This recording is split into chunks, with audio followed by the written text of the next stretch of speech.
Olá, senhores, tudo certo? Como estamos?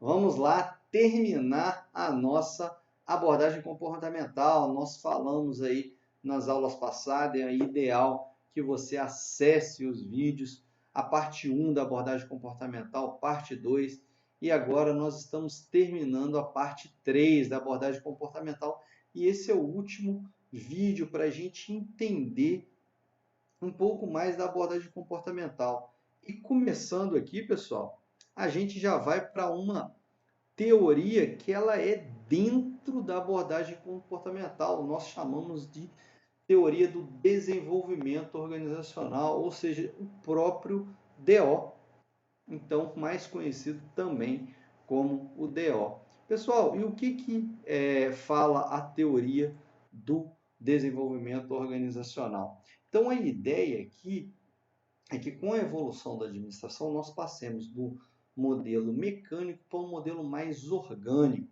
em que você tem uma visão mais para o trabalhador, para a sociedade, então você tem uma visão mais sistêmica. Tanto é que a nossa próxima abordagem é a visão sistêmica.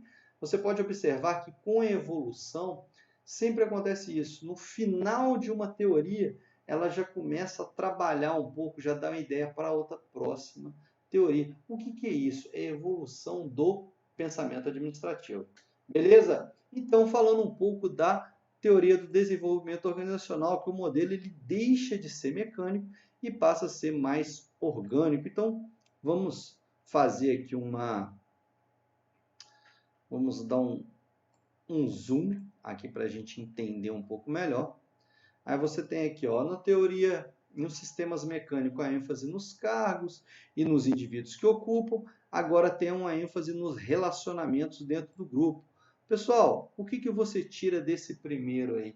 O trabalho em equipe, que vem sendo sempre desenvolvido. E, pessoal, se vocês indo para os grandes concursos, os grandes processos seletivos de trainee, vai ser exigido de vocês trabalhem em equipe.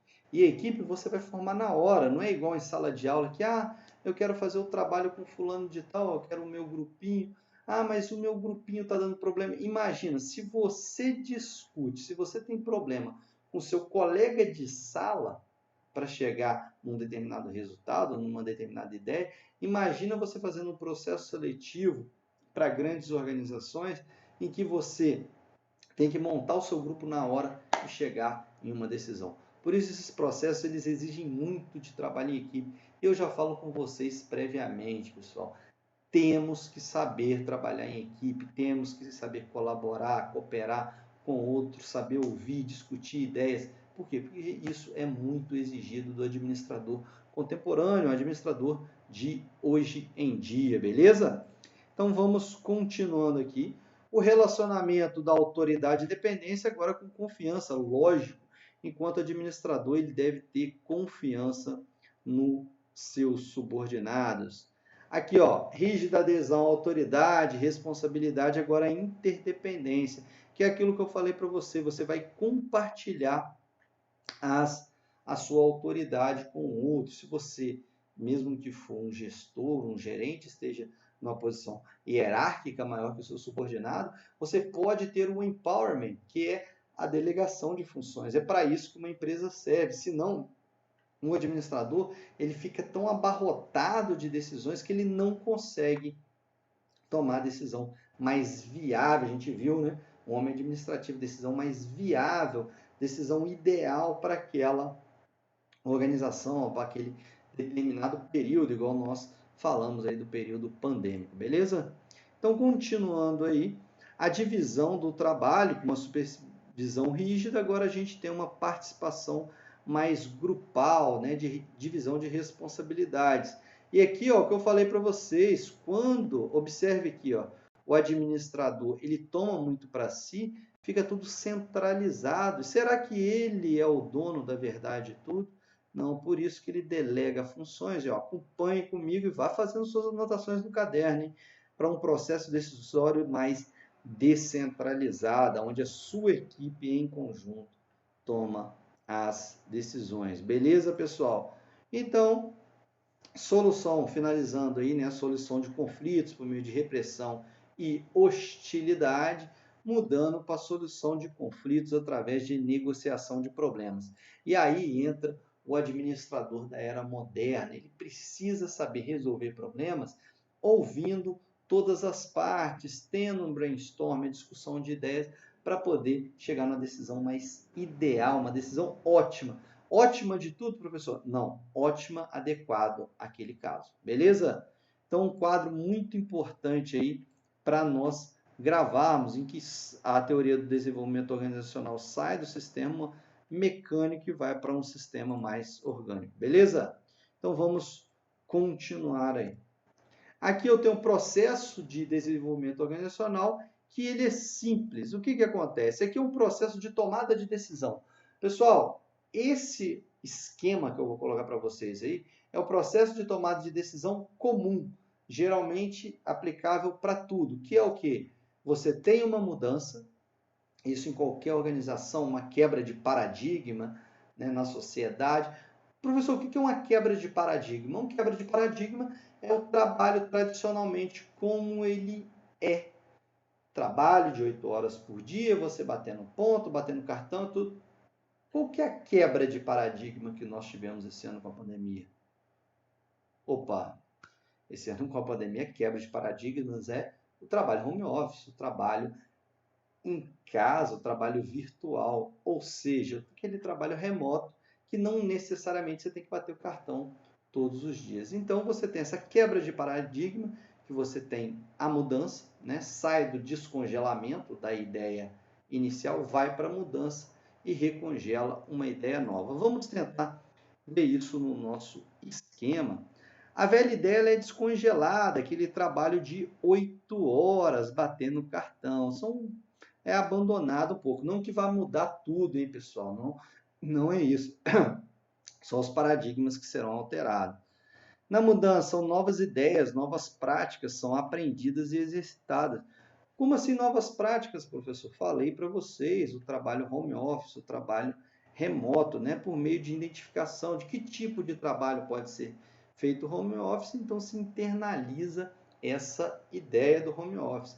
E aí você tem um recongelamento. Essas práticas novas, elas vão ser necessárias até mesmo para reforçar a ideia do home office. Pessoal, então tudo vai ser home office? Não, pessoal. Aqui que fala, ó, o reforço, somente aquilo que for necessário. Não, nem para todas as funções o home office deu certo. Beleza? Continuando aí para a gente falar um pouco das características da DO. Primeiro, o foco na organização como um todo, lógico, todas as partes devem trabalhar em conjunto, isso eu venho falando para vocês direto. A orientação sistêmica, que é a nossa próxima escola. A estrutura ela se interrelaciona, também tem muito a ver com o tópico 1 aí, ou seja, vai ser necessário esse interrelacionamento para uma área influenciar na outra. Você tem o administrador como um agente de mudança, por quê? Porque a aprendizagem, a habilidade, ele vai adquirir junto com os seus subordinados. E você tem aí, obviamente, a aprendizagem experiencial, que é o que, pessoal? Aqui é no meio ambiente.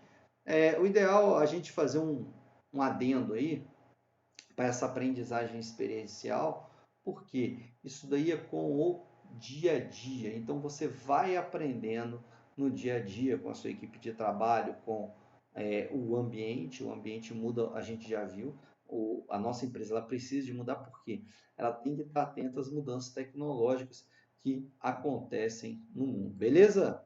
Então, continuando as características da DO aí, você tem, ou melhor, do DO, né, o desenvolvimento organizacional, a retroação, que é aquele feedback, né, são as ações corretivas, o que aconteceu, o que deu de errado, o que deu de certo, o que deu certo, né? Então vamos analisar as situações caso a caso. A orientação contingencial, essa daqui é a nossa última teoria antes de nós irmos para as novas abordagens, né? A orientação contingencial, que é aquela flexibilidade e pragmatismo. Por quê, pessoal? É aquela ideia de tomar decisões práticas. É o que se está perdendo muito hoje em dia, né?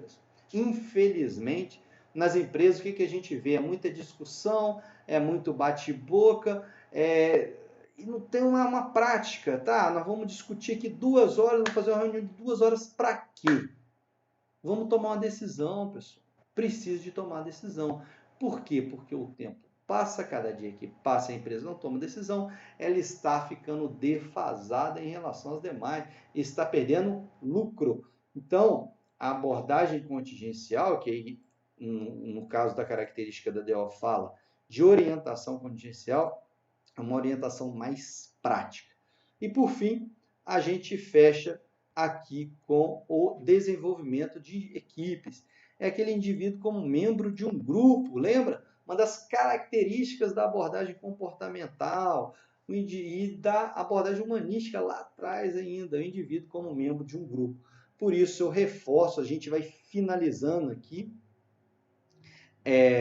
as orientações para vocês. Isso daqui eu já estou cansado de falar, mas eu queria finalizar principalmente que esse número 7 aí. Por isso que eu falo para vocês que é muito importante você ter capacidade de liderar a equipe, de cooperar com o seu próximo, de saber trabalhar em grupo. Isso é muito importante para o desenvolvimento da sua carreira e é algo que vai ser exigido de vocês. Beleza, pessoal? Um forte abraço, tenham todos uma boa semana, ótimos estudos aí, não deixem de ver os vídeos para estar cada vez mais claro, né? Aquela ideia clara na nossa mente das características, das funções, de como o administrador ele é visto nas organizações de hoje em dia. E, obviamente, pessoal, isso vocês vão ver muito dentro de Teoria Geral de Administração, que é a base para você se formar como um administrador. Tá ok, pessoal? Então tenham todos uma boa semana, ótimos estudos e até a nossa próxima aula de abordagem sistêmica. Até mais, pessoal.